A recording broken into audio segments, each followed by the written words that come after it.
Railway मंत्रालय के अंतर्गत पश्चिम रेलवे ये सबसे महत्वपूर्ण सेवा मानी जाती है, लेकिन दुर्भाग्य से रेलवे मंत्रालय इस पश्चिम रेलवे को लेकर अलग बर्ताव क्यों कर रहा है, ये सवाल इसलिए उत्पन्न हो रहा है क्योंकि पिछले 8 महीने से इस पश्चिम रेलवे के महाप्रबंधक का जो पद है वो रिक्त है। किसी प्रभारी व्यक्ति को इस पद का भार दिया गया है, जिसके चलते निर्णय लेना,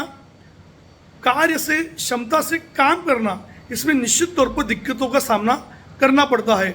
हमने रेलवे मंत्रालय के अलावा जो रेलवे मंत्री हैं, प्रशासन को पत्र लिखकर मांग की है कि ताबड़तोड़ इस पद पर योग्य और सक्षम व्यक्ति की नियुक्ति की जाए।